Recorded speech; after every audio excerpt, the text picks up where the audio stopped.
6.1 지방선거 부산시장 후보들의 공약을 비교 분석하는 기획보도 순서입니다. 부산은 복지 혜택이 시급한 저소득층과 고령층 비중이 높습니다. 저희 KBS 부산이 후보들에게 취약계층을 지원할 대책을 물었습니다. 여러분도 함께 평가해 보시죠. 강예슬 기자입니다.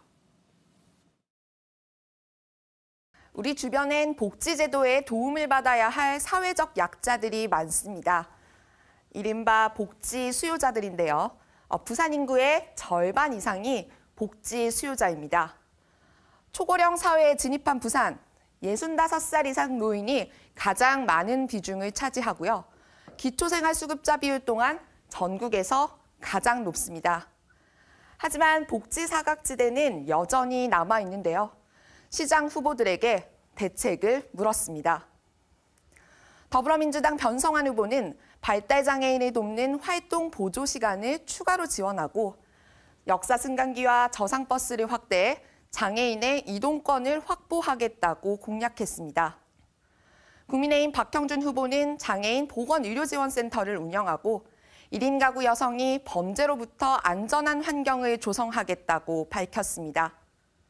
정의당 김영진 후보는 맞벌이 가족 등 돌봄 수요를 파악해 조례를 제정해 지원하고 노인 편의시설을 갖춘 주거시설을 확대하겠다고 공약했습니다.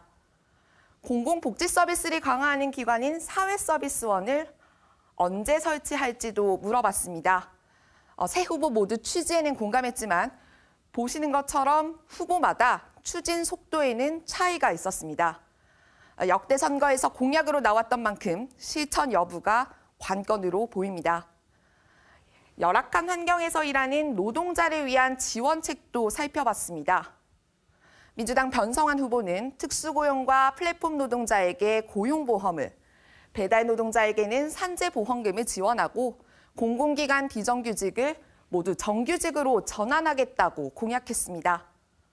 국민의힘 박형준 후보는 플랫폼 노동자 지원센터를 권역별로 2곳 더 설치하고 2026년까지 산업재해 사망자를 50% 줄이겠다는 목표도 제시했습니다. 정의당 김영진 후보는 청소나 보건 등 필수 업무 노동자의 실태를 파악해 지원하고 비정규직 등의 고용과 산재보험을 지원하겠다고 공약했습니다. 복지정책에서 공공의료 부문도 빼놓을 수 없는데요. 민주당 변성환, 국민의힘 박형준 후보는 침대병원을 공공화하고 서부선의료원을 개원하겠다고 공통적으로 밝혔습니다. 변성환 후보는 암치료자 지원 서비스, 박형준 후보는 찾아가는 의료버스를 확대하겠다며 추가 공약으로 제시했습니다. 정의당 김영진 후보는 의료공제조합을 설립해 병원비 부담을 월 3만 원으로 줄이고 권역별 어린이 응급진료 체계와 아동치과 주치의제를 공약했습니다. KBS 부산 선거 보도자문단은 후보들의 공약을 이렇게 평가했습니다. 예산 확보 같은 것도 확보 가능한 대안들이나 방안들 이런 것들이 제시가 전혀 되지 않고 있기 때문에 과연 지금 제시한 내용들이 실현될 수 있을까 하는 그런 생각을 좀.